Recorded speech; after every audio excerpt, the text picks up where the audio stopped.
Meus amigos e minhas amigas da TV Brasil, com que satisfação a gente está começando esse Da Mesa com Datena, o primeiro de uma série de muitos programas, com um cidadão brasileiro de Pindamonhangaba, que, além de vice-presidente da República e ministro, por enquanto, porque não vai deixar de ser ministro, é para mim uma referência, uma das maiores referências que eu tive na minha vida, não só na vida política, mas como cidadão e como ser humano. O Geraldo Alckmin é um ser humano completo, não tenho dúvida absolutamente nenhuma disso. Ele é muito divertido, é muito legal bater papo com o presidente Geraldo Alckmin. Quando a gente vê entrevistas com o presidente, é claro que nós temos, como disse o Fernando Henrique, a liturgia do cargo, né? Mas o papo com o Alckmin é muito mais gostoso do que você vê as entrevistas que, obviamente, são sérias pela liturgia do cargo. A gente vai tentar, entre a liturgia do cargo e o papo, fazer um programa descontraído e é um prazer enorme falar com o senhor. Em primeiro lugar, como é que vai, dona Lu, família, tudo bem? Datena, uma alegria participar, aliás, da estreia do programa Na Mesa com Datena. Fico muito honrado e muito feliz. A Lu está bem e comemoramos o Dia das Mulheres de maneira maravilhosa. Nós temos 7 netos. Eu também tenho. 7? É. Empatamos? Empatamos. É isso aí, o melhor clube do mundo, dos avoingos. Esse é o melhor clube. É ótimo. Bom, presidente, o mundo está revolto, o mundo está de ponta cabeça, mas o senhor está acostumado a lidar com essa situação, não está fácil, a gente conversou, já era isso, já era uma coisa complicada, a gente está diante de líderes que mudam a geopolítica do planeta todo dia, líderes que têm uma tendência belicista e coisas que tais. Nós vamos entrar nesse assunto daqui a pouco, mas o assunto mais importante por enquanto é que o senhor deixa o ministério no próximo mês. Deixando o ministério no próximo mês, significa que o senhor necessariamente vai ser candidato a algum cargo em São Paulo? Olha, Datena, vice-presidente não precisa deixar. Então, vice-presidência, você continua na vice-presidência. Agora, ministério, para qualquer cargo que você for disputar, você tem que se afastar. Então, no dia 2 de abril, cumprindo rigorosamente a lei, nós vamos nos afastar. Então não é ser candidato a vice-presidente, nível nacional ou em São Paulo. Qualquer cargo que você dispute, você tem que se afastar de cargo executivo. Então devo deixar o ministério no dia 2 de abril. A rigor seria dia 4, mas dia 3 é sexta-feira santa. Então a ideia é 2 de abril. Bom, o senhor já me disse, e eu estava, por coincidência, numa dessas campanhas políticas que eu não fui até o fim, graças a Deus, não devia ter ido em nenhuma até o fim, mas numa dessas conversas, eu por acaso estava com o senhor numa sala sozinho, lá no Morumbi, quando você me disse o seguinte: olha aqui, Datena, estou recebendo um recado do presidente Lula que está me convidando, o senhor lembra disso? Está me convidando para ser vice-presidente. Me perguntou o que eu achava, eu disse que era excepcional, que era bacana demais, que vocês formariam uma dupla interessante. O senhor está gostando de trabalhar com o Lula? Como é que é esse período que o senhor está tendo com o Lula aí? Olha, Datena, primeiro eu gosto de trabalhar. Para mim não é sacrifício, né? Acho que o trabalho nos faz melhor. Segundo, a vida pública. Porque você trabalha não para uma pessoa, para um patrão, para uma empresa ficar mais rica, mas você trabalha para o coletivo. Eu fui prefeito da minha cidade natal, bastante jovem, e é fascinante, fascinante porque é mais perto da população, mais próxima da população. O meu mandato até foi prorrogado, era de 4 anos, virou 6 anos, porque era para coincidir todas as eleições. Depois fizeram outro de 6 para descoincidir. Fui governador 4 vezes em São Paulo, estado que tem tamanho de país, maior que a Argentina. Fui candidato a presidente da República 2 vezes, e o Brasil é um país fascinante, porque tem muitos Brasis aqui dentro. Então eu estou muito feliz. sendo vice-presidente do presidente Lula. O presidente Lula dá total liberdade, nunca me disse, olha, não pode fazer isso, tem que fazer aquilo. Então é muito agradável, uma pessoa de trato muito fácil e ao mesmo tempo percorrer esse país, no caso do Ministério da Indústria, ajudar a recuperar a indústria brasileira. Para ter uma ideia da importância da indústria da Athena, 1 quilo de carne de porco, 1 quilo, custa quanto? Custa 25, 28 reais. 1 quilo. Uma válvula órtica, desse tamaninho, feita só com o pericárdio do porco, custa 70 mil reais. Isso é indústria e tecnologia. Você pega 1 quilo que custa 28 e um pedacinho vira o preço de um automóvel, 70 mil reais. Então é fascinante o trabalho, importante. E eu, essa semana tive agora no Espírito Santo, no Ceará. O Brasil é o 5º maior do mundo em extensão territorial. Rússia, Canadá, Estados Unidos, China e Brasil. Só que os outros têm muito gelo. A Rússia, Sibéria, o Canadá, Polo Norte, o Brasil não.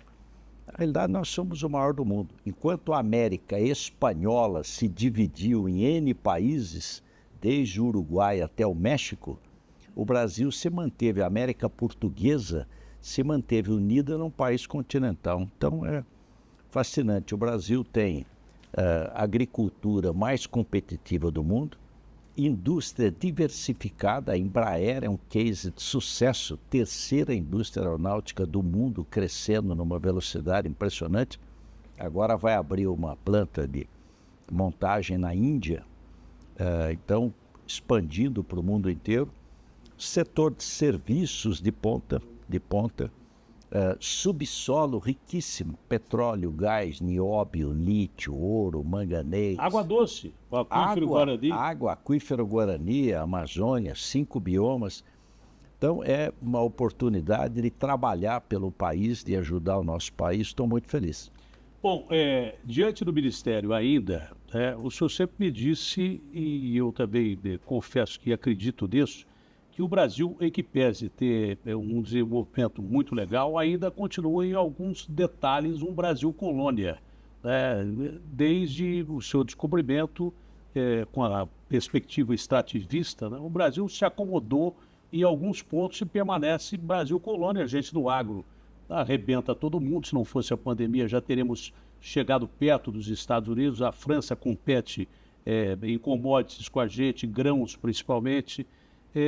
O senhor acha que chegou um momento, mesmo com essa crise internacional, e a gente vai entrar nela, da gente dar um start, e talvez na pior situação possível, você tira algumas lições e pode continuar desenvolvendo, talvez até mais. Não é que a gente queira lucrar com a desgraça dos outros, mas às vezes a situação do mundo que é tão instável, o Brasil, que por enquanto continua um país pacífico, tem uma condição de desenvolver mais e não ficar só na base de negociar commodities. A sua indústria pode desenvolver bem mais, não?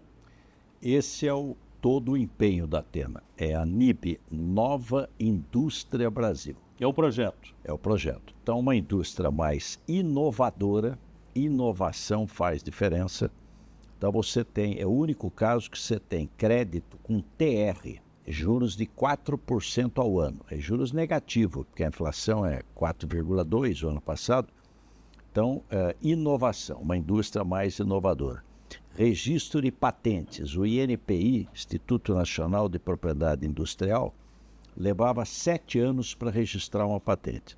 Reduzimos para 6, para 5, para 4 e vamos chegar a 2 anos, que é o padrão internacional. É uma indústria mais sustentável, verde. Quem no mundo tem 30% de etanol na gasolina? Quando você põe gasolina, você está pondo 30% de etanol. Só o Brasil. Quem tem diesel com 15% de bio, óleo vegetal, gordura animal, só o Brasil. E 85% da frota é flex. Você pode pôr gasolina ou etanol. E crescendo o carro híbrido, que você tem motor elétrico, você tem bateria elétrica e tem motor a combustão. Uma indústria mais inovadora, mais sustentável, mais competitiva. O problema de competir chama-se Ásia, porque China e Índia, em especial, eles têm juros baixíssimos e a carga tributária na China é 22%, na Índia é 20%, no Brasil é 33%. Então, como é que você compete? Tem uma grande diferença. Nós e o mundo, é só o Brasil. Não é protecionismo? Não. O que acontece? Eles têm custo mais baixo, porque tem 1,4 bilhão de pessoas, cada um deles. Então você tem escala. Quando você tem escala, o preço cai, imposto baixo, carga tributária baixa, bem mais baixa que a nossa, juros mais baixos, custo de capital. Então vendem para o mundo. Para ter uma ideia, no aço, a China vende metade do aço do mundo. A outra metade é o mundo inteiro. A China sozinha, 50% da produção de aço do mundo. Nós precisamos melhorar a competitividade da indústria. O parque industrial envelhecido. A média de máquinas no Brasil é 15 anos. Então fizemos um programa que chama Depreciação Acelerada, para substituir máquinas, ter mais competitividade, produtividade e, finalmente, uma indústria exportadora. E aí vem a boa notícia. Acabamos de divulgar o mês de fevereiro. Nós batemos recorde de exportação. Recorde. Comparado fevereiro com fevereiro do ano passado, cresceu 15,6%. Ganho na balança comercial. Exatamente. E emprego e renda aqui dentro. Mas você tem razão, a nossa exportação é muito commodity. Petróleo bruto, soja, minério de ferro, café, carne, açúcar, e precisamos colocar produto industrial, exportar avião, carro, motor, máquina. Então essa é a nova indústria brasileira. Essa guerra pode prejudicar esse acordo da União Europeia com o Mercosul? Não, Datena, porque ele já foi aprovado e houve um questionamento por parte de alguns países da União Europeia, dizendo, olha, esse acordo é muito longo, esse tratado, nós temos dúvida jurídica, queremos que o Tribunal da União Europeia analise. E enquanto estiver analisando, não entra em vigência. Deve demorar de 1 a 2 anos. Só que a Ursula von der Leyen já declarou que a hora que os 4 países do Mercosul, Brasil, Argentina, Uruguai e Paraguai, internalizarem o acordo, aprovarem na Câmara e no Senado, e sancionado pelo presidente, a vigência será em 60 dias. Então, como já aprovou na Câmara, já aprovou no Senado e vai ser assinada pelo presidente Lula, nós entendemos que em maio entra em vigência o acordo Mercosul-União Europeia. O maior acordo entre blocos do mundo. São 720 milhões de pessoas e 22 trilhões de dólares de mercado, que ganha a sociedade. Comprar produto melhor, mais barato, estimular a concorrência, trazer investimento para o Brasil. A União Europeia é um grande investidor no Brasil, aumentar as nossas vendas. Então, uma grande notícia, comércio exterior, emprego e renda na veia. Bom, é claro que o governo brasileiro está fazendo uma série de projeções. Se essa guerra continuar durante muito tempo, nós já temos aí aumento de cereais na França, aumento de gás da Europa toda e daí por diante. Eles estão sofrendo diretamente na carne com essa invasão israelense americana ao Irã. É uma guerra que parece não terminar tão cedo. O Brasil, é claro, está fazendo projeção. Dessas projeções, o que é que representa para a economia do Brasil uma guerra como essa? É claro que ninguém quer falar das vantagens que o Brasil pode ter com a desgraça dos outros e com a morte dos outros. Mas essa guerra atrapalha até que ponto o Brasil, atrapalha mais os europeus, atrapalha mais o resto do mundo que o Brasil, e o que é que o Brasil pode fazer durante esse período em que o conflito continuar, porque não é um conflito só, já é quase que um conflito generalizado. Se você somar a invasão da Rússia à Ucrânia, se somar o Afeganistão já entrando em discussão séria e declarando guerra ao Paquistão, ao lado da Índia, Paquistão e Índia, que não se bicam, era uma potência só. Tá? A Índia hoje é o país mais populoso do mundo, seria mais ainda, porque foi dividido, Índia e Paquistão, depois da ocupação inglesa. Mas é mais um conflito regional. E outros conflitos em território africano e coisas que tais, menores, a gente está quase diante de uma guerra mundial, né? Bem perto. Um conflito globalizado. Como é que o Brasil sobrevive a isso? Com criatividade? Olha, Datena, todos saem prejudicados nesse conflito que, como você colocou bem, não é um conflito, são vários conflitos simultâneos. Todos saem prejudicados. O Brasil menos prejudicado porque os nossos grandes compradores, grandes parceiros comerciais são China, está fora, União Europeia, Argentina, Estados Unidos. Então nós não dependemos tanto desse comércio. Agora, já encareceu o petróleo. Então, claro que afeta a gasolina e diesel. Isso é o mundo inteiro. Barril de petróleo, geopolítica. Então, à medida que você tem ali grandes produtores de petróleo, que é o estreito... A gente é autossuficiente em petróleo, mas dá para segurar preço mesmo tendo condição de produzir petróleo para o consumo interno? Difícil, porque são preços estabelecidos em geopolítica. De outro lado, embora a gente seja exportador de petróleo bruto, a gente importa derivados. A tendência é que os combustíveis aumentem se continuar. Já aumentou a mais de $80 o barril de petróleo. Segundo é fertilizante, porque o NPK, nitrogênio, fósforo e potássio, a gente importa muito, nós não somos autossuficientes. Presidente, caso for caro, até que ponto a República pode balançar com esse caso, porque parece respingar em vários setores e algumas instituições, são todas importantes, mas algumas muito importantes da nação. Como é que o senhor analisa, como é que o presidente Lula está tratando esse caso? Olha, apuração rigorosa. Quer dizer, você não tem um desfalque, você não tem uma fraude do ponto de vista bancário que começou ontem. Isso aí vem já de lá de trás. E agora está ficando claro que tinham pessoas de dentro do Banco Central, que é o órgão responsável pela fiscalização e pelo acompanhamento do sistema financeiro, que tinham envolvimentos. Então, já ficou claríssimo isso. O que tem que ser feito? Apuração rigorosa, punição rigorosa, e não é milhão. O que desapareceram foi 59 bilhões. Onde é que foi parar esse dinheiro? 59 bilhões. Então tem que ter uma Fora o caso que parece estar atrelado àquele escândalo do INSS. Foram mais bilhões ali. Esse é outro. Mas neste caso, que tem que ter investigação rigorosa, que está sendo feita, punição rigorosa e melhorar os instrumentos de controle.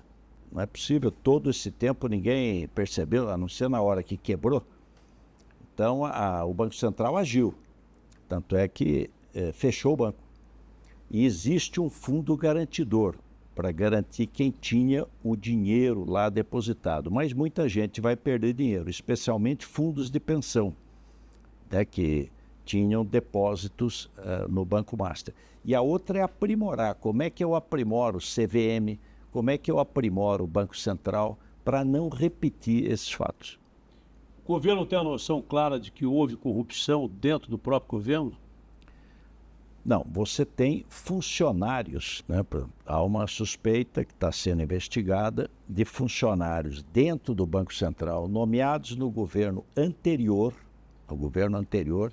que tinham lá uma interface, né, com o banco. E é inacreditável, né? Você ter desse tamanho a fraude, mas investigação e punição. O que parecia que ia ficar impune com algumas benesses, inclusive do Supremo, que parecia ser benesse, no fundo, o diretor da Polícia Federal, o André, me disse, não, Datena, o Volcar não vai depor, porque, na realidade, ele vai se reservar o direito de ficar calado, há jurisprudência sobre isso, então não precisa depor. Eu falei, mas se fosse um cara da comunidade, os caras conduziam coercitivamente. Ele falou, não, isso não vai atrapalhar. E eu perguntei, dias antes dele ser preso. Falei, independente da decisão do senhor ministro Fachin, ele continua sendo investigado? Ele falou, sim, continua sendo investigado. Tanto continuava sendo investigado que ele foi preso logo em seguida. Mas houve tentativa, no ponto de vista do governo, de uma certa proteção, já que poderia atingir figuras do próprio governo e figuras importantes de outras instituições? Olha, o presidente Lula da Atena tem sido claro. Ninguém no governo limita a investigação. Não, nem o filho dele está poupando. Nenhuma. Todo mundo vai ser investigado. É investigação rigorosa, a Polícia Federal tem liberdade, Ministério Público, Poder Judiciário, é apurar e fazer justiça. É isso que se deseja. E, de outro lado, responsabilizar e aprimorar os instrumentos de controle, porque isso já poderia ter sido pego lá para trás e ter evitado chegar no ponto em que chegou com um prejuízo. Existe um fundo garantidor que é dos próprios bancos, que os próprios bancos fazem para poder garantir quem colocou o dinheirinho lá, mas na realidade é uma fraude trilhardária.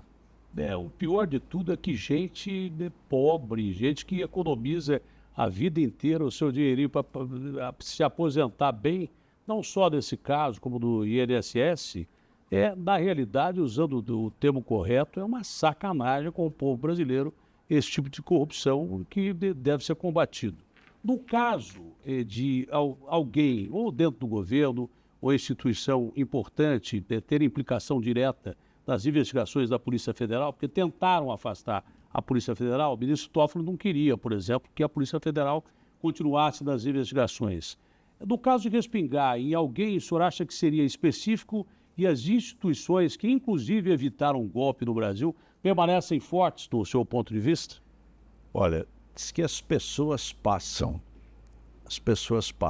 as instituições ficam. O que faz diferença entre as nações é quem tem boas instituições e quem não tem boas instituições. Então, nós precisamos aprimorar as instituições, aprimorar. Aliás, é de Santo Agostinho. Prefiro os que me criticam, porque me corrigem, aos que me adulam, porque me corrompem. Então, esse é um processo permanente de você melhorar as instituições, aprimorar as instituições. Esse é o caminho. Então, se há muito tempo não tinha um caso de banco com esse problemão. Apareceu, investiga, pune e aprimora as instituições. Quem são os responsáveis por controle do sistema financeiro? É Banco Central? É CVM? O que precisa corrigir aí para melhorar a fiscalização e não deixar chegar nesse ponto e proteger a sociedade? Eu acho que essa é a beleza da democracia, porque na democracia tem que ter transparência, tem que ter clareza, não tem ninguém acima da lei, E o que precisa corrigir de legislação, de atos infralegais, mudanças constitucionais, você faz. E deixa andar a investigação, que eu acho que não está começando só. O papel da Polícia Federal foi fundamental. Fundamental, e ela tem total liberdade de trabalho.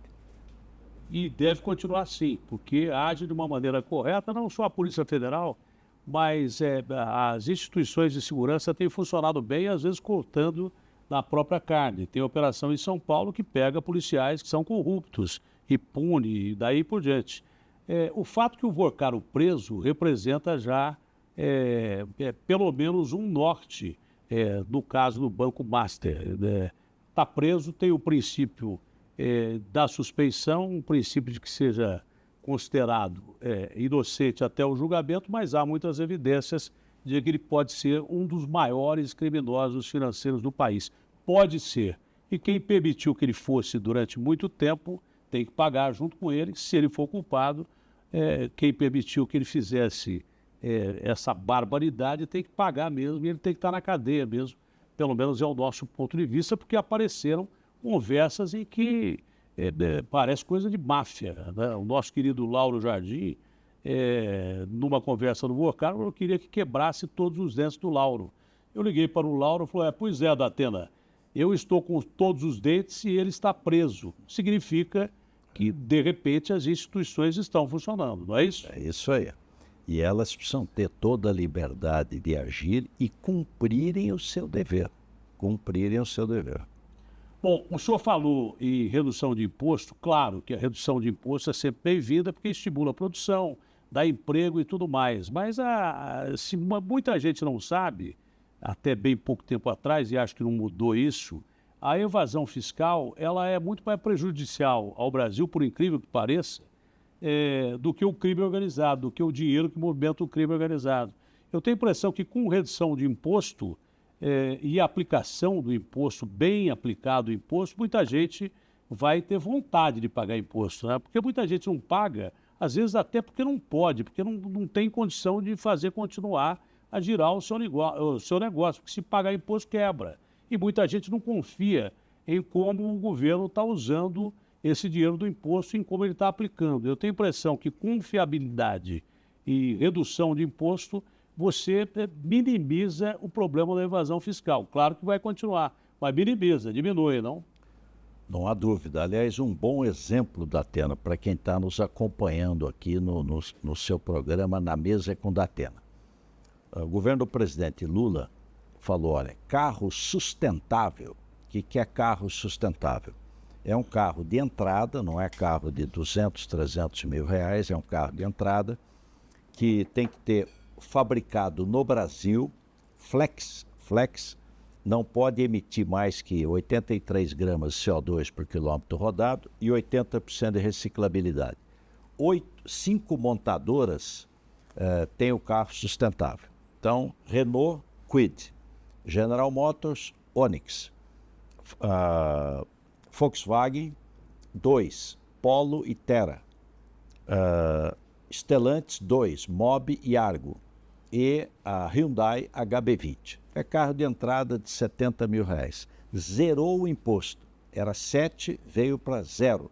As montadoras desconto, concessionária desconto, aumentou 22% a venda. Baixou o imposto, aumentou 22% a venda.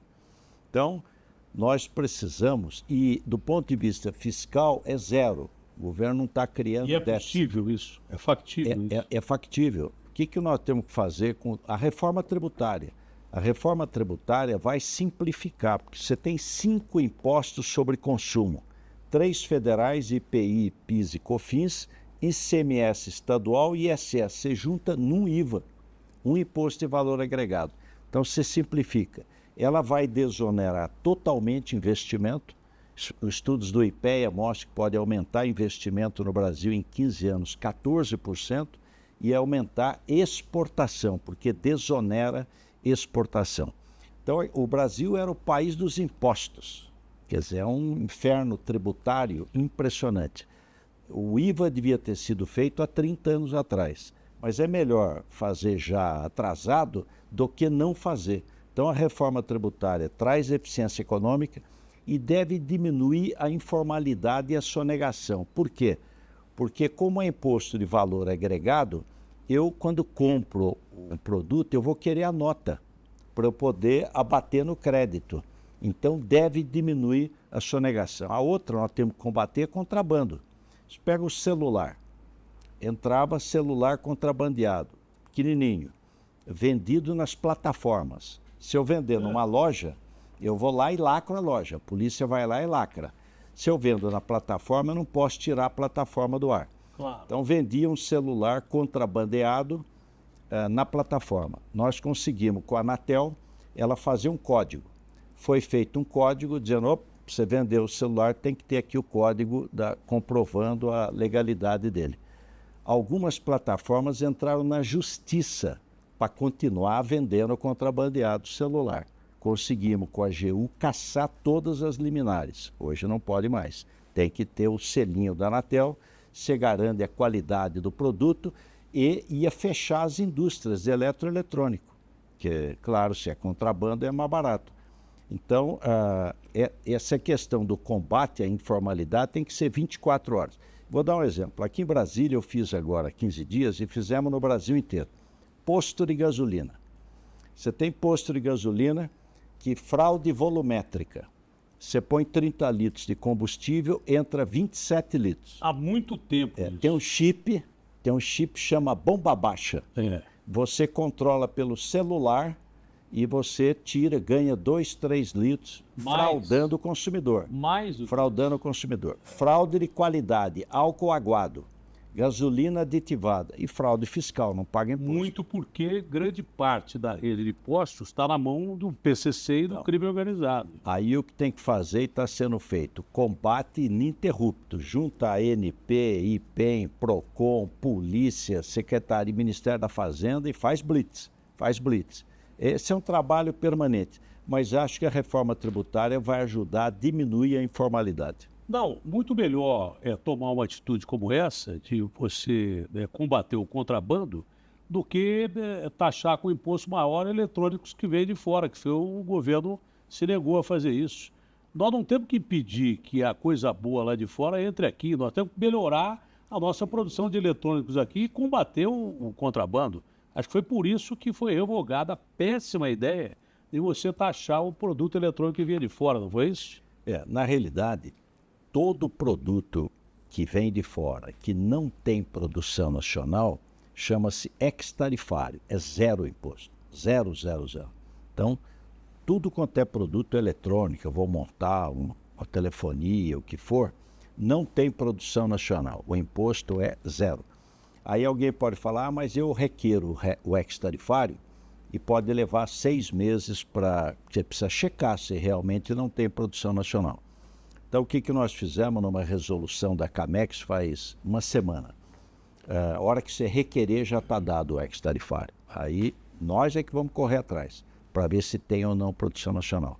Mas a hora que requereu, já zerou o imposto para não onerar o consumidor.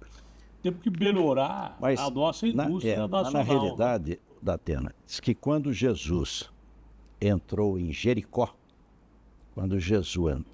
entrou em Jericó, Zaqueu, que era baixinho, subiu num sicômoro, numa árvore, para ver quem era Jesus. Jesus passa, vê Zaqueu trepado no sicômoro e fala: desce, Zaqueu, convém que eu fique hoje em tua casa. Essa é a passagem de São Lucas, maravilhosa na Bíblia. E aquilo foi um escândalo. Por que foi um escândalo? Porque Zaqueu era cobrador de impostos. Então faz 2000 anos que ninguém gosta de pagar imposto. Faz 2000 anos, não é novidade. Né? Faz 2000 anos que ninguém gosta de Zaqueus que tem por aí. Então o que tem que fazer? Aprimorar o trabalho. Você fazer mais, melhor, com menos dinheiro. Isso é uma tarefa cotidiana, né? Bom, é difícil entrevistar uma pessoa inteligente como o Alckmin, porque é muito inteligente. Eu, entrevistando uma vez o presidente Fernando Henrique Cardoso, ele me viu com algumas anotações e falou: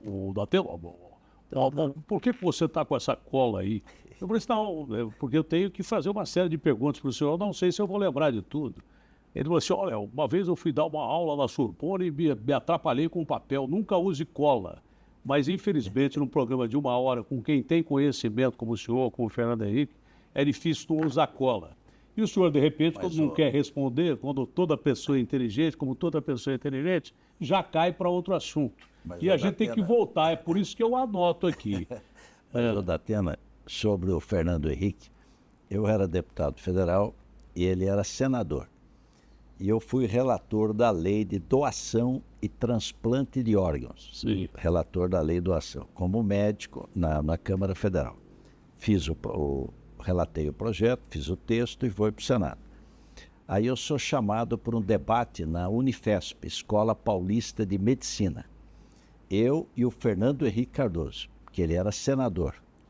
Aí eu falei: o que o Fernando Henrique vai falar sobre doação e transplante de órgãos, morte cerebral, doação vivo, doação cadáver? O senhor é médico. Eu sou médico. O que ele vai falar? No meio de professores de medicina, só tinha ali a academia. Aí o Fernando Henrique começou dizendo: olha, o problema da política é que a gente esquece aquilo que sabia e tem que falar sobre o que não sabe. Começou sendo sincero. Começou sendo sincero, né? Reconheceu que não era... Não, um debate com um médico do outro lado. Aliás, eu não posso ter ouvido falar em debate, sinceramente, nunca mais quero ouvir falar em debate na minha vida. Voltando a São Paulo, eu entrevistando o ministro Haddad, eu perguntei a ele, porque tinha saído da imprensa, que o presidente Lula havia convocado o senhor e havia convocado o Haddad para uma reunião para discutir a questão de São Paulo. Não é verdade? E o Haddad disse, Datena, a reunião não vai acontecer hoje. Foi agora há pouco com o presidente lá em Valinhos, depois do encontro do AEB. Ele falou, não, a reunião não aconteceu, mas vai acontecer entre o presidente Lula, o Alckmin e eu. Eu falei, o senhor é candidato? Ele disse que não, que ainda não tinha acontecido, que ele não podia antecipar, mas no fim ele deu uma resposta praticamente como candidato, dizendo que o Tarcísio tem uma série de fraquezas e daí por diante, falou praticamente como candidato. O senhor, se for chamado pelo presidente Lula para ser candidato a alguma coisa em São Paulo, o senhor pretende ser candidato em São Paulo, a senador, por exemplo, a governador, enfim, o que o presidente determinar, já que vocês se dão muito bem, mas dizem que quando informalmente o senhor é perguntado sobre isso, o senhor disse que prefere voltar para Pinda. O senhor quer mesmo ficar de vice-presidente, é isso? Datena, essas coisas se resolvem mais à frente, né? Sim, mas o senhor pode dar uma dica. Tem dois ansiosos na vida, jornalistas e políticos, né?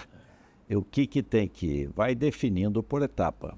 Então, tem que se definir os candidatos a governador. São Paulo é um estado importante, é o estado mais populoso. Já houve essa reunião? Não, ainda não. Ela deverá ocorrer, mas ainda não. O Haddad seria o cara mais indicado para o Haddad, governo? Por que ele é um grande nome? Ele foi prefeito de São Paulo, a capital. Ele disputou a última eleição e foi para o segundo turno. Ele é o ministro da Fazenda. Ele tem experiência, espírito público. Eu digo que o Haddad é o melhor candidato para tudo.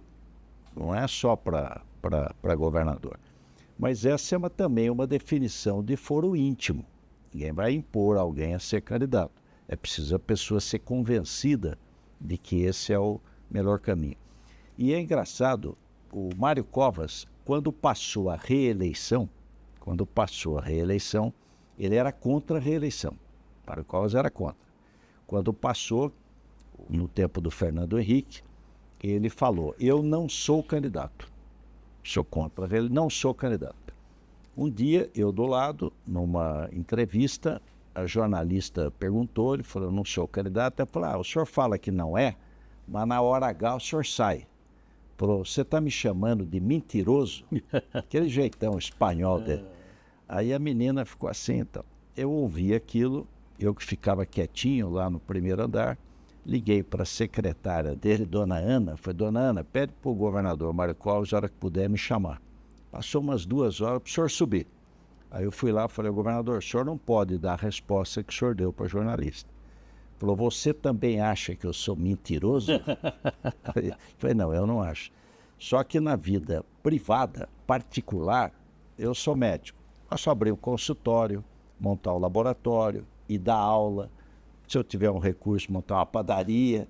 Agora, na vida pública, você não faz o que quer. Você faz o que o dever determina, o que o momento exige. Então eu falei, governador, para o senhor, pessoalmente, não vai lhe acrescentar nada. O senhor já foi governador. Só que o Estado precisa, não é vontade pessoal. No último dia, ele saiu candidato. Ficou tão incomodado de ter dito que não era, que ele saiu do governo. No dia da convenção, ele me chamou lá e falou, olha, eu vou passar o governo para você. Eu vou disputar fora do governo. Só teve 2 casos no Brasil. O Antônio Brito, no Rio Grande do Sul, e o Mário Covas, em São Paulo. Para provar que não era mentiroso. Que saíram do governo. Então, essa decisão um pouco mais para frente. Nós teremos um ótimo candidato e competitivo em São Paulo. Quem que hoje é lembrado? O Márcio França, que foi candidato a governador, perdeu por 2% lá atrás, é ministro do presidente Lula, foi meu sucessor como governador, tem todas as condições. A Simone Tebet, que não transferiu ainda o título para São Ela Paulo. deve ser candidata ao Senado, né? É possível, porque você tem governador e vice e tem 2 vagas para o Senado. A Marina Silva, que eu não sei se vai continuar na rede, vai sair da rede. Então, nos próximos dias, aguarde que terá novidades. Eu vou insistir, o senhor prefere ficar de vice-presidente? Quando eu era jovem, O Datena, senhor prefere ficar de vice-presidente? quando eu era jovem, em Pindamonhangaba, tinha um cinema chamado, 2 cinemas, Cine São José e Cine Brasil. Domingo tinha a matinê. Aí nós, meninos, íamos lá, tinha o filme. Quando acabava o filme, tinha um seriado. Então passava um pedaço do filme, a mocinha caía no precipício, aí fechava a tela e dizia, volte domingo que vem. Você tinha que voltar para ver o desdobramento do filme. No domingo que vem, o senhor prefere ser vice-presidente? Eu estou feliz, honrado e trabalhando, que é o mais importante. Olha, o senhor conta causos maravilhosos. Aliás, fantásticos, causos fantásticos, né? Então, Falou do Mário Covas. Dá para lembrar alguns causos que o senhor tem? Pode ser do presidente, pode ser de quem o senhor lembrar. Aliás, o senhor falou do Mário Covas. Está faltando político como o Mário Covas, o Ulisses Guimarães, Tancredo. Infelizmente, hoje, a gente precisava de políticos como eles para enfrentar essa crise. Não que não tenha políticos bons, mas eles eram muito bons. E hoje, no Brasil, seria interessante que a gente tivesse esses políticos JK e daí por diante. Estadistas, né? Estadistas. Com visão de longo prazo, não imediatismo, né? Com espírito público. Espírito público. Apreço pela democracia. O Mário Covas dizia, Datena, o jeito na política pode ser um pouco mais à direita, um pouco mais à esquerda, um pouco mais alto, um pouco mais baixo. Agora, o que diferencia homens e mulheres na vida pública é quem tem apreço pela democracia e quem não tem apreço pela democracia. É isso que diferencia, é isso que separa. Mas uma história um caos para você. Lá em Pindamonhangaba, faleceu um ex-prefeito, enquanto eu era prefeito da cidade. Já antigo, tinha sido prefeito há muito tempo. Aí eu fui ao velório. Aí a hora que estou saindo do velório, o munícipe, querendo me agradar, falou, doutor, no do senhor vai ter mais gente. Vai ser mais concorrido. Né? Muito obrigado. Agora, e o caso do Zé Bodinho? Dá para lembrar? Isso aí, o presidente conversando comigo, você tem que prestar atenção quando um cidadão, com a inteligência dele, fala com você, porque ele passa recados através desses causos que você não percebe, entendeu? E ele estava me aconselhando a não entrar na política, mas ele não quis dizer isso para não ser descortês. Aí ele me contou o caos do Zé Bodinho. Como é que era o caos do Zé Bodinho? Não é Bodinho. O que é o nome? E não é de Pinda, mas o caso é o seguinte. O camarada tem uma loja de carros usados. Uma loja de carros usados. Aí, no fim do ano, resolve fazer uns carrinhos de plástico para dar para criança pobre. Então, carrinho de plástico para as crianças e tal.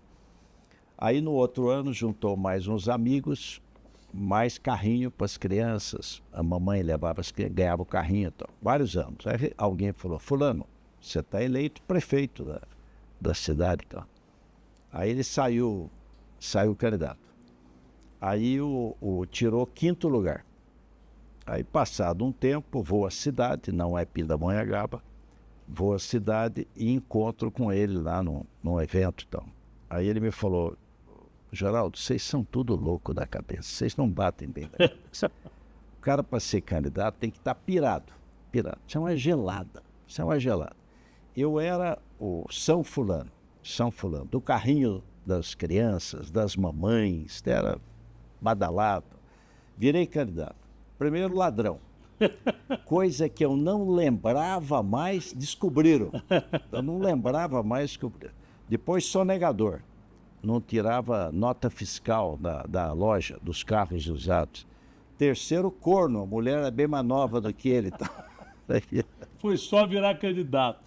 foi só virar candidato. Então, eu devia ter ouvido esse conselho, não vire candidato. Aliás, Não, eu ouvi esse conselho do Lula também. Mas, de outro lado, não tem nada mais apaixonante do que você ter essa convivência com o povo. Eu fui prefeito. O presidente me permita discordar do senhor. Eu não vejo dessa perspectiva, Não, mas... olha, eu fui prefeito em 1977.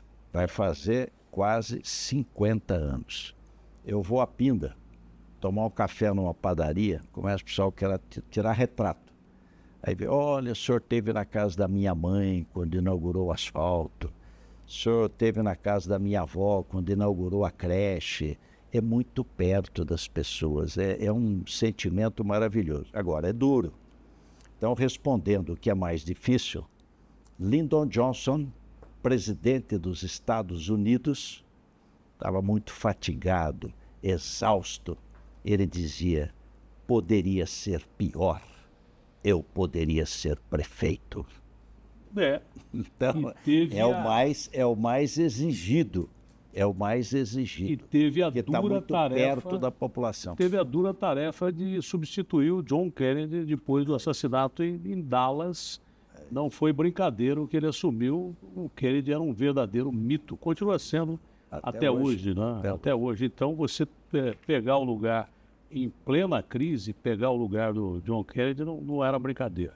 Mas, presidente, falando em eleições, a gente está num cenário político revolto.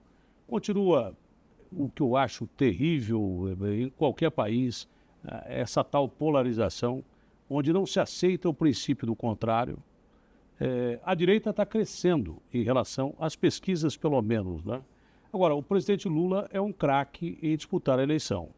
E ele sabe mais do que nunca que você não pode abrir a guarda. A eleição você ganha no dia da eleição, você não ganha antes da eleição. Parece que ele deu uma chacoalhada no governo todo, porque você não pode dormir em berço esplêndido. Isso é bom para hino, mas para eleição não. Todo mundo tem que trabalhar e principalmente nesse período que nós temos agora. Quem é o presidente em exercício leva muita desvantagem, porque o cenário é terrivelmente ruim e principalmente agora com essa guerra a tendência é piorar. O senhor faz uma projeção de que tamanho das eleições que nós teremos no Brasil?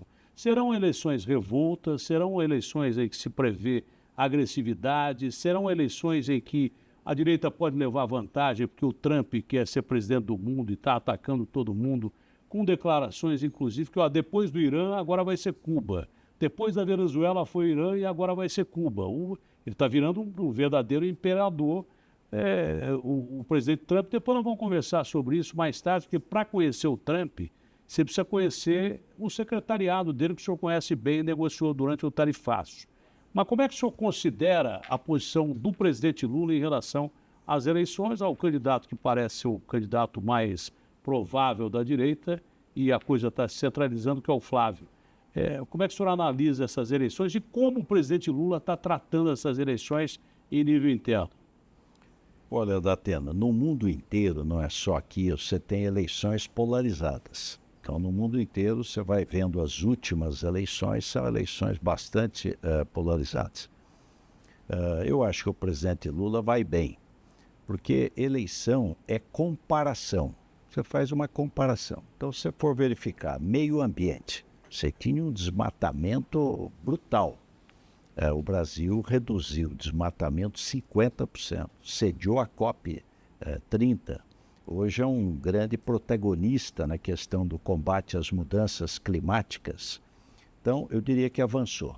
Você pegar educação, creche, pé de meia, você tinha 500 mil de jovens que abandonavam o ensino médio para ganhar um dinheirinho para levar para casa. Então, você evitou essa evasão escolar, o aluno poder terminar o ensino médio. Ensino técnico, ele sair com uma profissão.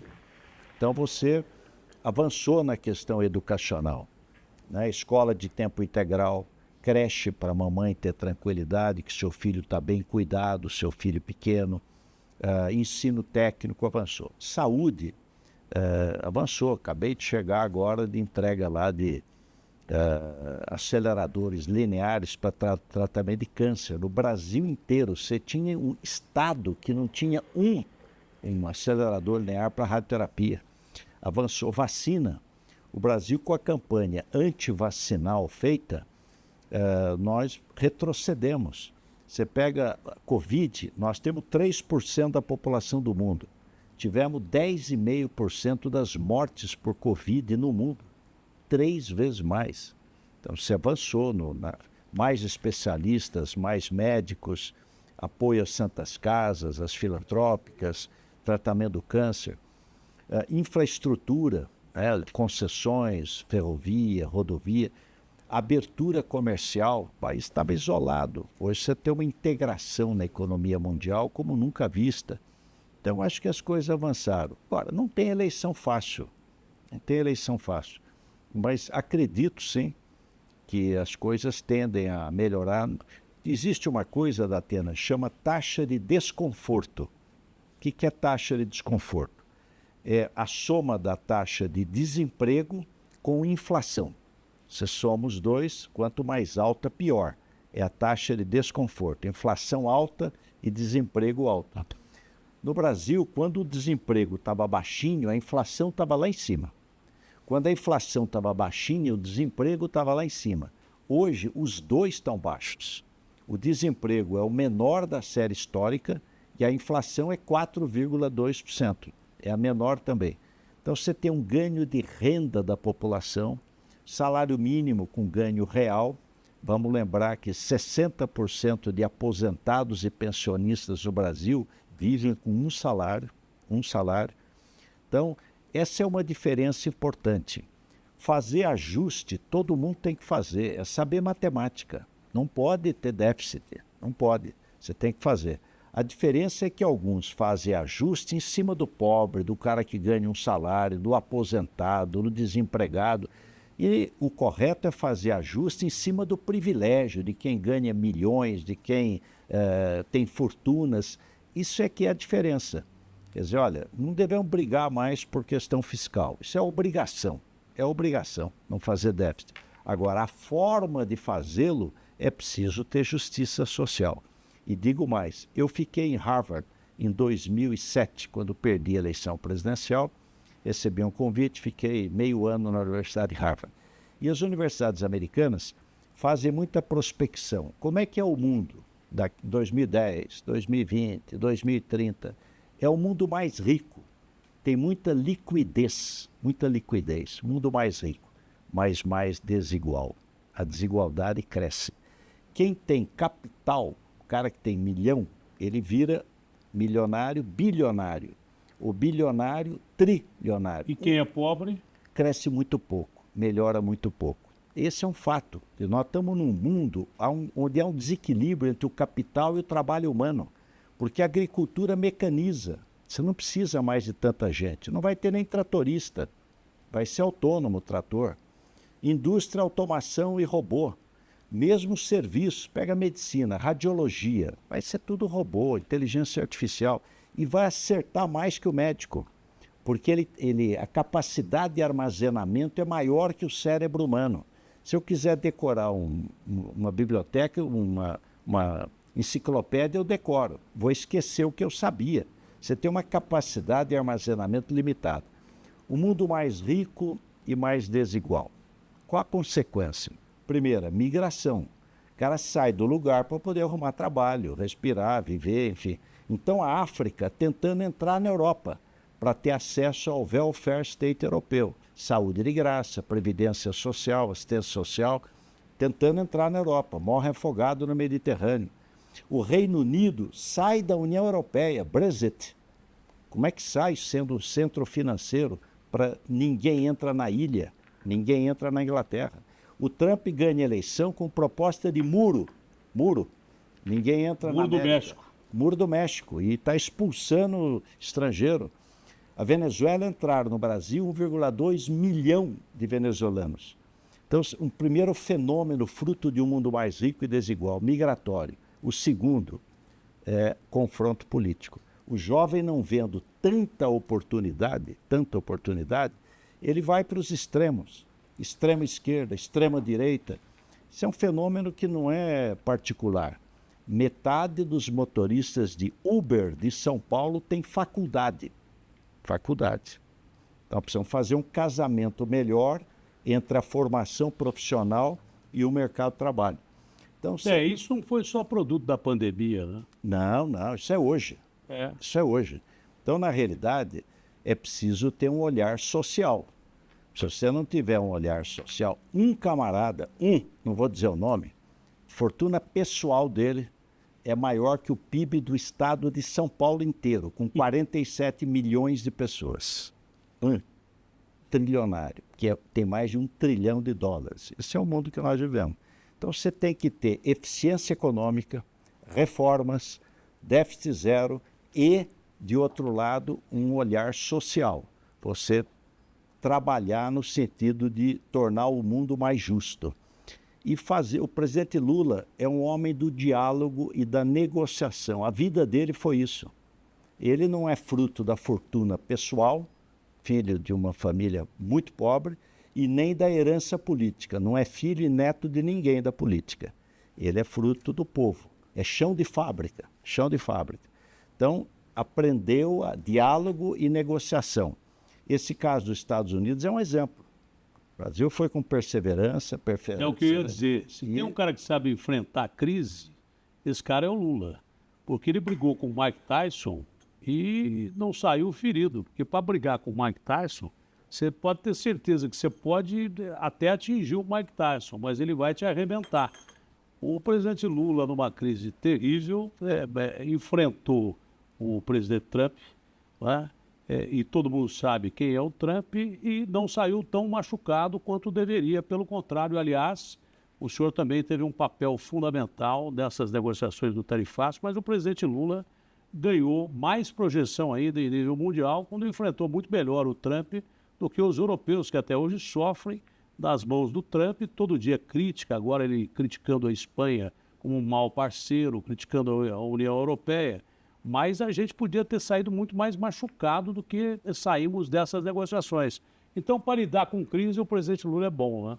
Não, esse é um fato importantíssimo, que foi a questão do tarifaço americano. Aliás, injusto, porque como é que vai nos cobrar 50% de imposto? A balança já era negativa para ele. Exatamente. Para eu entrar nos Estados Unidos, se o produto americano, quando entra aqui, de cada 10, 8 não paga imposto, de cada 10. E a média de tarifa de importação para produto americano é 2,7. 2,7. A outra, o que você falou, os Estados Unidos têm déficit na balança comercial com o mundo todo. Dos países do G20, só tem 3 que eles têm superávit. Austrália, Reino Unido e Brasil. Eles têm superávit conosco de balança de bens, produtos e serviços. Nós não somos um problema. A outra que eu destacaria é o acordo com a União Europeia.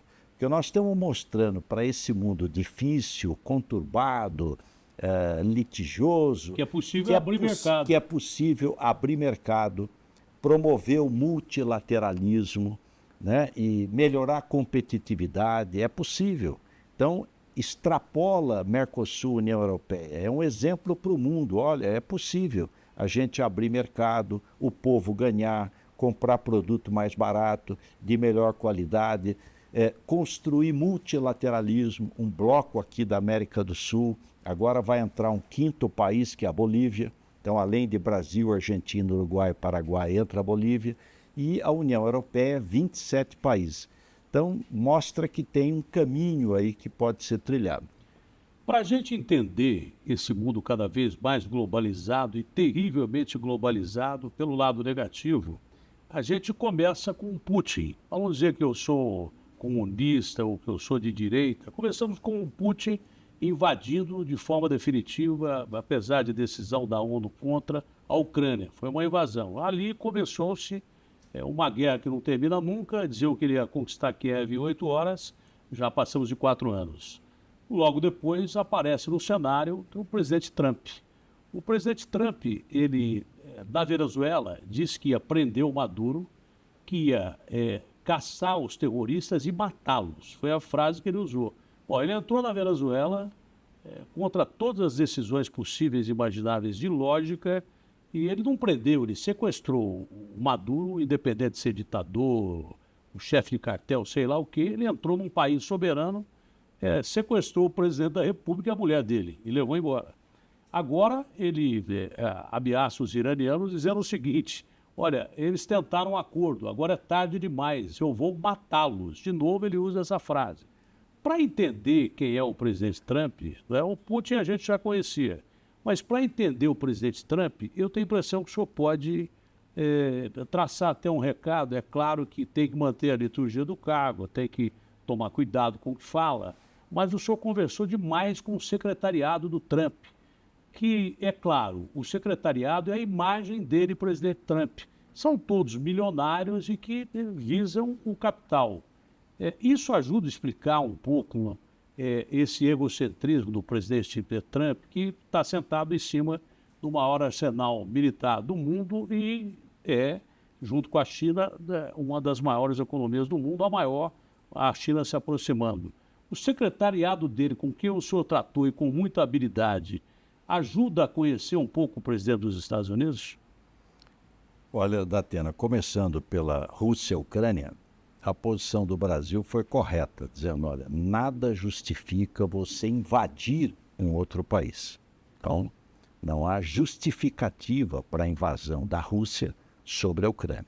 Pode ter seus argumentos, vai dialogar através dos canais diplomáticos, mas não invadir um país. A outra, em relação à Venezuela. O Brasil nunca reconheceu o resultado da eleição venezuelana. Nunca reconheceu. O Brasil nunca reconheceu o resultado. Agora, também não é razoável alguém entrar num país, sequestrar o presidente e levar embora.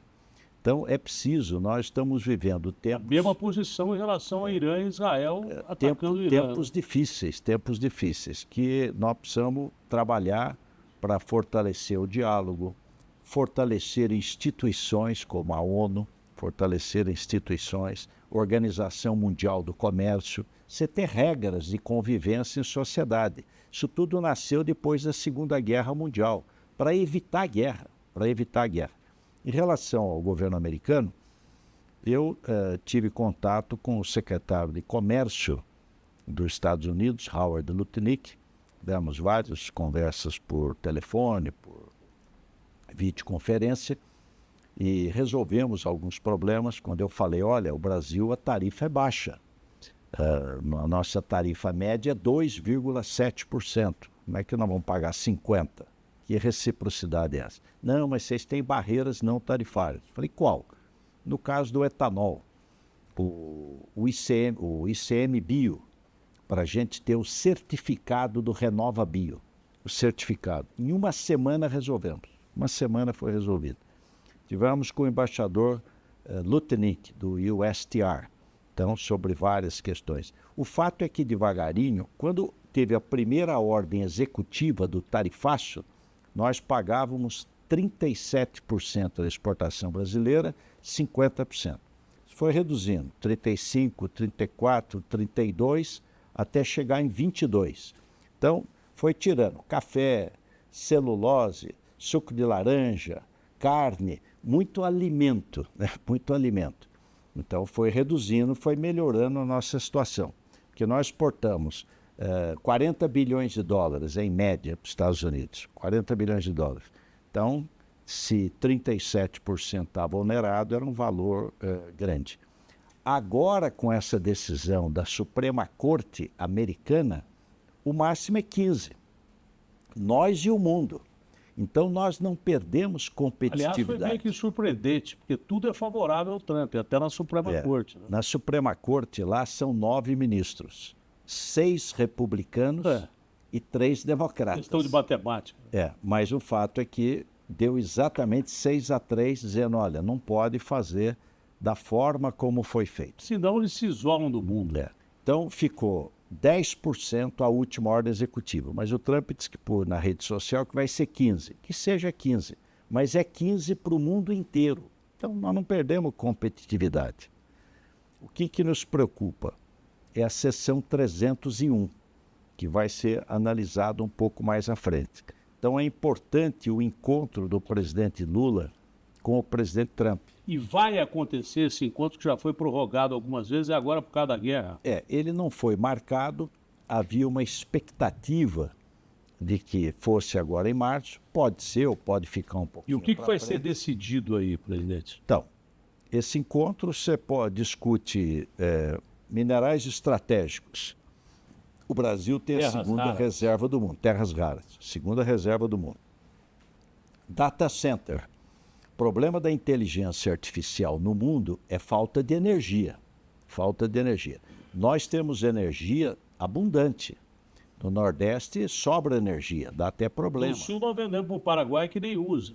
O excesso de Itaipu. Então, nós temos energia abundante e renovável, solar e eólica, e hidroelétrica. Então, abundante e renovável. Então, o programa chama Redata, para atrair investimentos em data center. E você ter no Brasil armazenamento de dados, tecnologia digital. Então, esse é um programa para ser discutido também. Você tem vários temas aí que podem ser discutidos. E o Brasil vai ser flexível nesse encontro com o presidente Trump? O presidente Lula falou o seguinte: não há tema proibido. Não há tema proibido. Nós estamos abertos ao diálogo e à negociação. E a seção 232, ela é excepcional. Que é? Seção 232 é o seguinte: 50% de tarifa, aço, cobre e alumínio. Mas é para o mundo inteiro. Nós não perdemos competitividade, é igual para o mundo inteiro. 25% automóvel e autopeças, mas é para o mundo inteiro. Agora, é uma alíquota elevada. Você só perde competitividade para quem estiver dentro dos Estados Unidos. Aí você perde, que é o que eles querem. E outra coisa boa, a aeronáutica zerou, estava em 10, zerou, foi para 0. Então a Embraer deve ter, a indústria aeronáutica e de crescer ainda mais. Vai crescer forte. E é uma indústria de ponta, né? Super importante. Eu anotei um assunto importante aqui, que o senhor tocou no assunto, mas é importante falar. E o Brasil ainda é um país, acho que é o 5º em número de feminicídios no mundo. Nós aumentamos a pena do feminicídio para 40 anos, mas continua a progressão de pena. A progressão de pena com a PEC da segurança contemplou que bandidos, canalhas, crápulas que cometem crimes sexuais contra mulheres e adolescentes, esses caras não vão ter direito à progressão de pena. Eu sou um pouco mais radical, e não é questão de ser progressista ou não. Eu acho que quem comete feminicídio, quem mata mulher, não devia ter progressão de pena, devia cumprir a pena na integralidade. Mas dizem que isso vai na contramão da história, vai mesmo, mas é um ponto de vista muito particular. Até que ponto a PEC da segurança ajuda mais as mulheres e que outros programas nós precisamos, um que é mais importante do que muita coisa de conscientização para rompermos essa cultura do machismo que nós temos no Brasil. Normalmente quem bate viu o pai bater, viu a mãe apanhar e coisas mais ou menos parecidas com isso. Pela experiência que eu tenho, às vezes eu colocava uma questão para que as nossas amigas participassem do programa. Datena, eu vi a minha mãe apanhar 40 anos. E ela morreu apanhando do meu pai e continuou com meu pai até o fim. Nesse momento, outro depoimento, meu marido chegou bêbado em casa, ele bate em mim há 12 anos, mas eu não quero ficar longe dele, que eu posso perder a segurança. Quer dizer, é cultura machista que tem que ser quebrada. Como é que se quebra isso? Através de campanha e com leis pesadas, como a PEC da segurança, melhorou a questão da mulher? Educação, né? Educação e punição. A impunidade estimula o delito. A hora que puser na cadeia e o cara cumprir 20 anos de pena, aí vai pensar 2 vezes. Então, eu diria que a educação, tá? Criar uma cultura de respeito às mulheres, que elas devem ocupar os espaços. Isso está acontecendo, Datena. Vou dar um exemplo da medicina. Você pegar médicos com mais de 65 anos de idade, tem 17% de mulheres. Médicos acima de 65 anos de idade. Médicos com menos de 30 anos de idade, 52% de mulheres. Elas são maioria hoje. Então, isso está avançando. Só que precisa avançar mais depressa. nós fizemos aqui no Ministério da Indústria o Elas Exportam. Então, um programa voltado para mentoria de mulheres, para elas serem coordenadoras, ocuparem as relações internacionais, ocupar o mercado de comércio exterior. Então, de um lado é educação, qualificação, criar oportunidades iguais, e de outro lado é punição para quem comete crime. Quem comete crime tem que ser punido. E investigar e pegar. É possível melhorar, Datena. São Paulo tinha 13 mil homicídios em 2001. 13 mil pessoas morriam assassinadas por ano. Reduzimos para 12, 11, 10, 9, 8, 7, 6, 5, 4, 3, 2.800. Então, é possível você ter uma redução forte. A PEC tem uma coisa que eu destacaria, que eu acho extremamente positiva. Se for verificar nos Estados Unidos, quem fez tolerância zero em Nova York? Rudolph Giuliani, o prefeito. Ele que fez tolerância zero em Nova York, porque a polícia é municipal no mundo inteiro. Polícia é ação no território, Então, no mundo ninguém inteiro, conhece melhor mais o seu do quintal. que quem está lá. Quando foi sequestrado Washington Oliveto, a gente só na camisa, correndo atrás. Quem que descobriu? A Polícia Municipal de Serra Negra. Falou, olha, tem aqui uns caras esquisitos aqui numa chácara, alugaram uma chácara. Os sequestradores, Norambuena, chilenos, argentinos e brasileiros, sequestraram o Washington Oliveto, deixaram ele num cativeiro em São Paulo, numa favela, e foram para a Serra Negra. Somos turistas. E iam receber da família 10 milhões. Quando o guarda municipal percebeu que tinha uma coisa ali esquisita, avisou a polícia, fechou e pegou todo mundo, prendeu todo mundo, foi libertado o Washington Oliveto. Essa PEC, ela dá mais espaço para ação local. Não vai trocar as polícias, mas vai trazer mais um. Isso aconteceu na educação. Quando eu fui prefeito, a prefeitura só tinha creche, não tinha escola de primeiro grau e segundo grau. Hoje é tudo municipalizado. Saúde, não tinha UPA, era tudo do Estado, Centro de Saúde do Estado. Hoje é tudo municipal. Eu acho que a mudança da PEC, dando mais poder à Polícia Municipal, vai fazer diferença, que você está muito mais próximo da população local. O governo, quando fala em centralizar o combate ao crime, não despreza, obviamente, que a participação das polícias locais, porque agora a PEC da segurança dá maior favorecimento a quem conhece mais do que nunca os bandidos ali do local, o local em que o crime está sendo cometido. Agora, de outro lado, Datena, tem que pegar a cúpula. Não adianta pegar só o bagrinho. Houve endurecimento para barões do crime. Isso. Você pegar combustível. A história do André do Rap, o mundo inteiro não acreditou. Quando o Fábio Caipira prendeu o André do Rap, nós soltamos o André do Rap, que hoje ainda é um dos maiores traficantes do mundo. Nós soltamos por uma ordem ministerial. O ministro Marco Aurélio, ele não soltou porque ele quis. Ele soltou porque a lei permitia. Então, a lei tem que ser corrigida para que não haja essas brechas, não é verdade? E não pode ter progressão de pena para quem é chefe de crime organizado. É uma coisa absurda. Teve um grande líder do crime organizado em São Paulo, acho que o nome dele é Piauí, que ele foi libertado antes do tempo porque ele fez curso técnico dentro da prisão em Catanduvas, lá no interior do Paraná, RDD, Regime de Segurança Máxima, e ele tinha várias transgressões dentro da prisão. Ele foi solto, colocado à rua, e o curso que ele fez foi para gestão de pessoas. Ele saiu antes e começou a gerir pessoas do crime organizado. Então tem que ser duro com penas. Isso a PEC garantiu. Importante. E ser duro com a cúpula do crime. Com a cúpula do crime, que é o que nós fizemos em São Paulo. Penitenciário de segurança máxima e regime disciplinar diferenciado. É cela individual, impossível o cara sair de lá. O Fernandinho Beiramar não tinha nada a ver com São Paulo. Só que na época o governo federal não tinha nenhuma penitenciária, nenhuma. O presidente Lula, o ministro da Justiça era o Márcio Tomás Bastos. Ele me ligou e falou, doutor Geraldo, nós não temos nenhuma penitenciária, eu não tenho onde pôr o Fernandinho Beiramar. pode ficar 60 dias aí? Falei, pode, manda para cá. Mandamos lá para o presidente Bernardes. Nós já tínhamos 3. Presidente Bernardes, Avaré e o Piranhão em Taubaté. 3. Em regime disciplinar diferenciado, segurança máxima. Ele ficou 2 anos, sumiu. Saiu de lá porque a justiça determinou. Aí o presidente Lula começou a fazer as penitenciárias federais. Hoje tem quase uma dezena de penitenciárias federais que, aliás, precisam ter mais. Então, precisa aumentar a pena, especialmente para o crime organizado, e pegar os cabeças do crime organizado.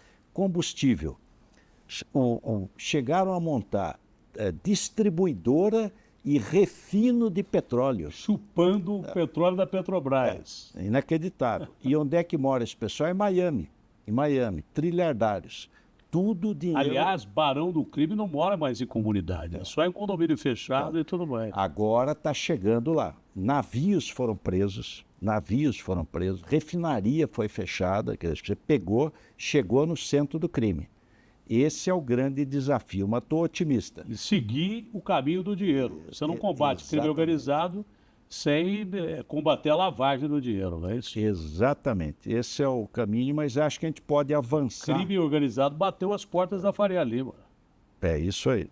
Estavam lavando dinheiro através de fintechs, até empresários que nem sabiam, acredito que não sabiam, que tinham parceiros criminosos através dessas fintechs. Tudo isso, Datena, mostra o seguinte, é de Olavo Bilac. Há no interior de cada homem e de cada mulher um demônio que ruge e um Deus que chora. O ser humano não é perfeito em nenhum lugar do mundo. O que precisa ter é boas instituições. Então, estimular as pessoas a conviverem bem em sociedade. A lei é importante, é de Lacordaire. Entre o forte e o fraco, é a lei que salva. É a lei que salva, senão o grandão vai esmigalhar o pequeno. O rico vai acabar com o pobre. É a lei que salva. Então nós precisamos aprimorar essas instituições para poder avançar mais. Olha, o papo de 2 caipiras demoraria umas 4 horas. Né? O senhor não quer caipira de Pinda, o senhor quer caipira de Ribeirão. Eu achei que 1 hora era muito, mas a gente já rompeu esse horário e o senhor tem que descansar. Como é que o senhor descansa? Né? O senhor vai para o interior, vai para Pinda e pega na enxada e começa a capinar, é isso? Meu papai querido, saudoso, era veterinário. Então nós temos um sitinho lá em Pindamonhangaba, há 200 anos, e pequenininho, 5 alqueires, e eu gosto de atividade rural. Meu pai dizia, o contato com a natureza aproxima o homem de Deus. Então é uma maravilha você ter esse contato mais perto com a natureza. Então quando eu vou, aqui ó, isso aqui tudo é calo. Deixa eu ver, Semelo. Veja aqui. Não, olha aqui. A minha é lisinha, ó. O cara pega na minha mão e fala assim, Datena, você nunca trabalhou? Eu falo, não, eu sempre fui apresentador de televisão. Mas aí uma saideira aqui.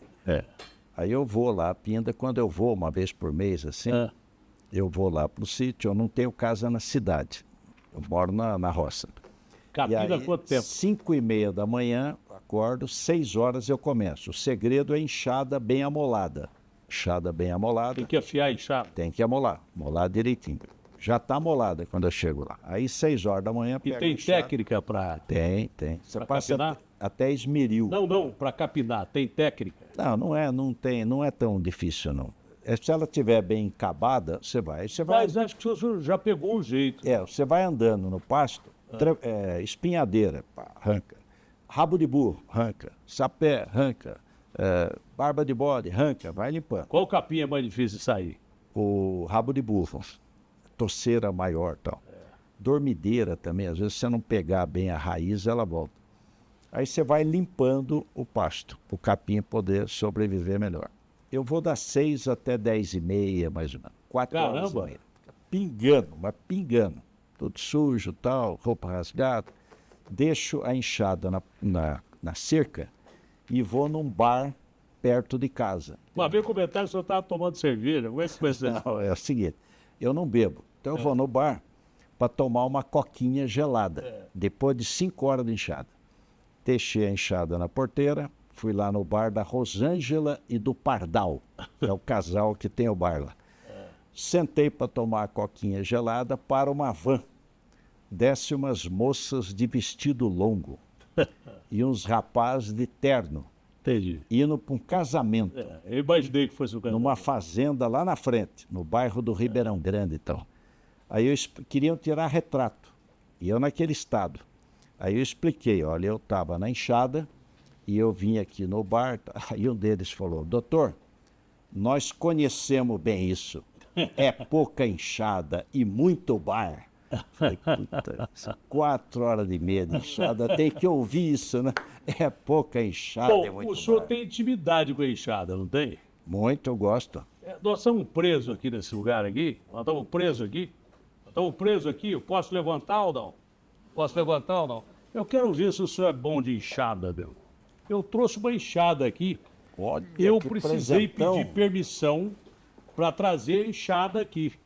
E eu nem sabia, é uma coisa bem espiritual, mas esse quadro que tem aqui, o cabra que está ali na ponta está com uma enxada ali, não está? É isso aí, é isso aí. Como é que é a técnica de usar esse equipamento que eu não sei nem pegar na enxada?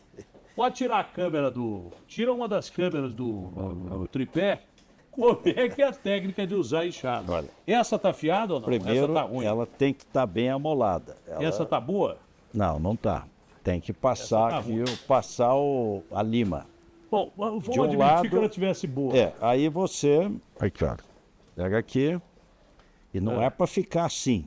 Você fica um pouco mais alto e vai limpando. Se ela tiver bem amolada, é uma tacada só, você tira a praga e vai limpando para o capim poder crescer sem a praga. Aquela praga que você tira, ela fica de adubo, matéria orgânica, você vai limpando e vai caminhando.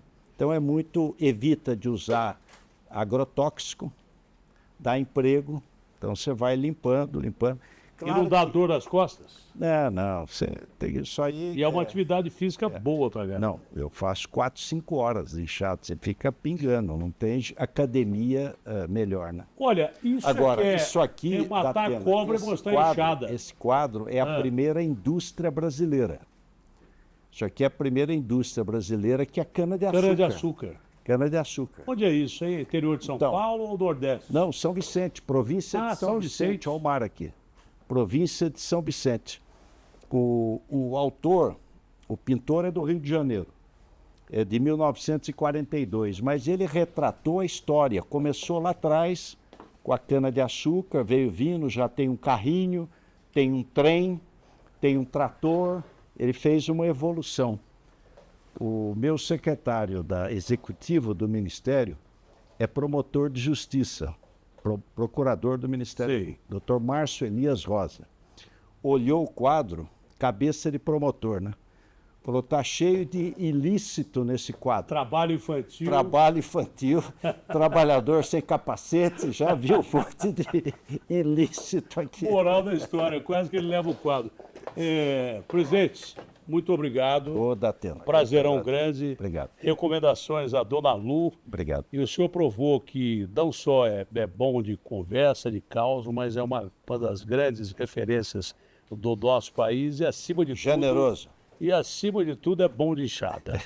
Eu Obrigado, acho que o Datena. papo foi legal. O senhor gostou? Muito, muito. Se o senhor gostou mais ainda, eu estou plenamente satisfeito com a estreia do programa. Não poderia ter escolhido ninguém melhor. Mas Abraço grande. o Datena, uma saideira aí. Pode ir. Essa é boa. O Papa João Paulo I estava nas últimas.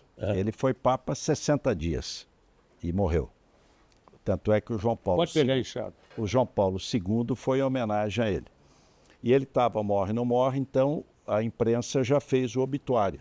Deixou prontinho, preparadinho e tal. Está no rádio, na Rádio Bandeirantes.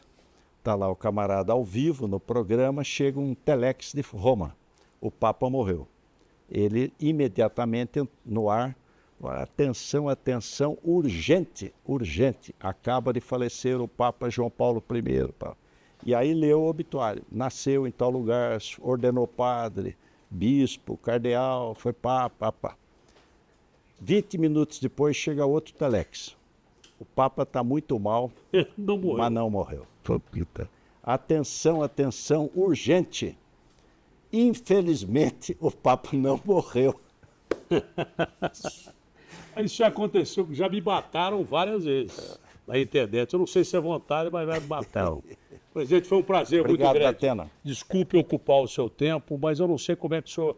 Deve ser inchado. Eu vou começar a testar isso no jardim lá de casa, porque eu não sei, é impressionante como o senhor consegue esse batidão enorme e continua em plena atividade.